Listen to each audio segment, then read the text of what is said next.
Selamat jumpa lagi Bapak Ibu, Saudara-saudari yang sama dikasih Tuhan di mana saja Anda berada. Injil hari ini mau mengisahkan tentang bagaimana Yesus mengajarkan doa kepada para muridnya. Ini merupakan tema sentral untuk kita dalam bersama. Nah, sekarang kita lihat doa yang diajarkan oleh Yesus kepada para muridnya adalah doa Bapa kami yang kita lihat atau kita dengarkan bersama dalam Injil tadi, yaitu Lukas bab 11 ayat 2 sampai 4. Bapa kami yang ada di surga, dimuliakanlah namamu.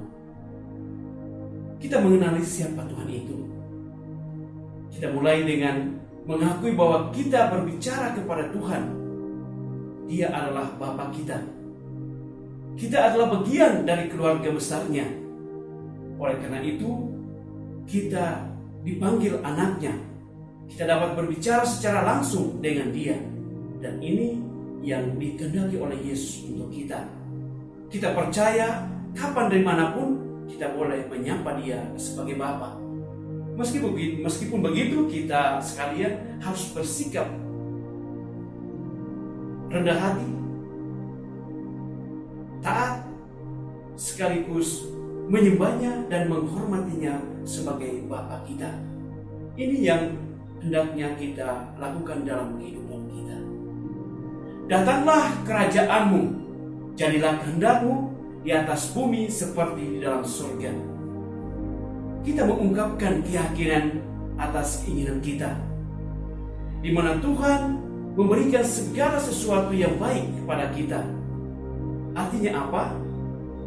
Datanglah kerajaanmu, berarti kerajaan Tuhan hendaknya meraja di dalam kehidupan kita, teristimewa di dalam hati kita.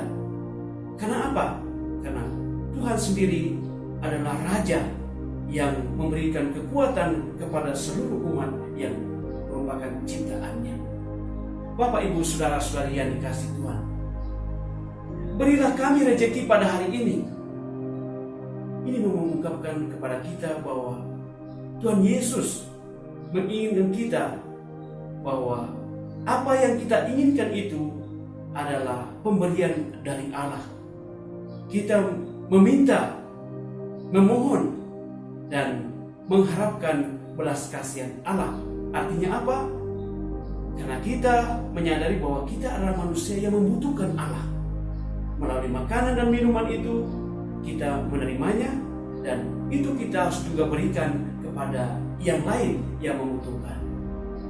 Bapak, Ibu, Saudara-saudari yang dikasihi Tuhan, hal yang lain adalah, dan ampunilah kesalahan kami seperti kami pun mengampuni yang bersalah kepada kami. Tuhan mengajarkan kepada kita pada saat ini, hari ini, dan di tempat ini, kita membuka hati kita, berintrospeksi dan melihat diri kita, bahwa kita harus mengampuni diri kita sendiri.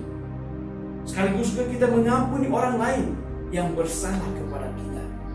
Karena kita sadar bahwa kita adalah manusia yang tidak sempurna. Kita mempunyai banyak kekeliruan dan kekhilafan. Oleh karena itu, marilah kita saling mengampuni, sama seperti Yesus yang telah mengampuni banyak orang yang telah berdosa kepadanya. Pengampunannya cuma-cuma, pengampunannya yang tiada batas. Oleh karena itu, kita juga memberikan pengampunan kepada orang lain yang bersalah kepada kita tanpa batas. Dan janganlah masukkan kami ke dalam pencobaan, tetapi bebaskanlah kami dari yang jahat. Ini mengungkapkan kepada kita bahwa kita tahu bahwa kita adalah manusia lemah. Tetapi di dalam hidup di dalam Tuhan, kita akan dikuatkan. Dan Tuhan tidak pernah membiarkan kita untuk jatuh ke dalam kubang dosa yang sama. Dia selalu memanggil kita dengan nama kita masing-masing, supaya kita kembali bersatu dengannya dan hidup dalam kedamaian. Artinya apa? Bahwa kita dipulihkan supaya kita sungguh-sungguh merasakan kuasa Allah itu bekerja di dalam diri kita.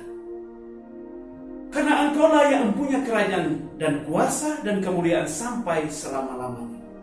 Yesus mengajarkan kepada kita bahwa sebelum kita mengakhiri doa Bapa kami, kita mengungkapkan bahwa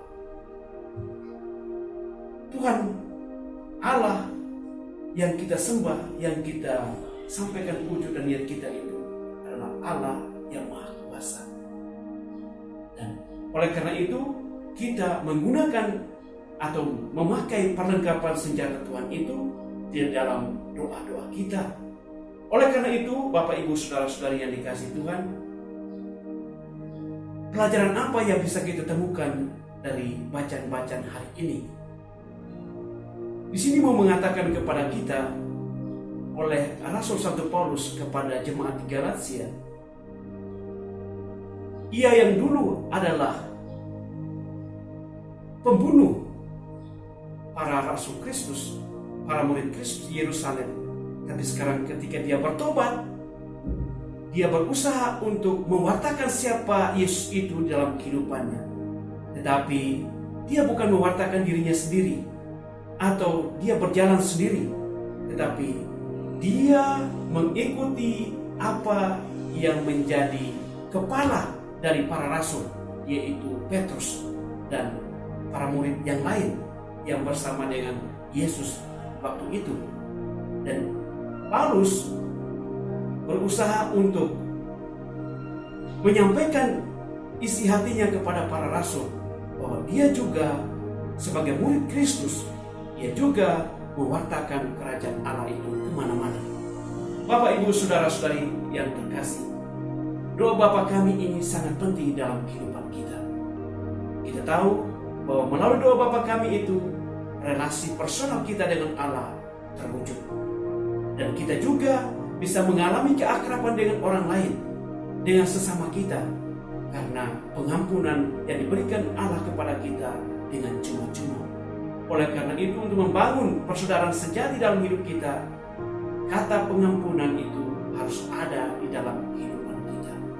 Pengampunan itulah merupakan lambang atau sumber cinta kasih yang menjadi kita putra dan putri Allah.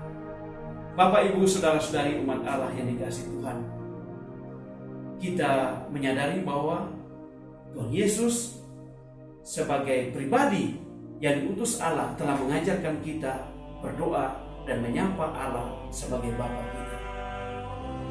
Kita tentu saja bersyukur dan berterima kasih atas semua itu.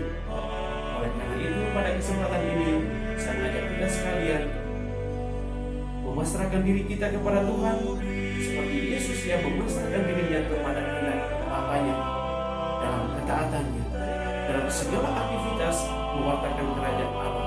Pertama-tama ia mengutamakan adalah kehendak Bapanya. Semoga kita pun demikian mengikuti jejak Kristus di dalam hal berdoa.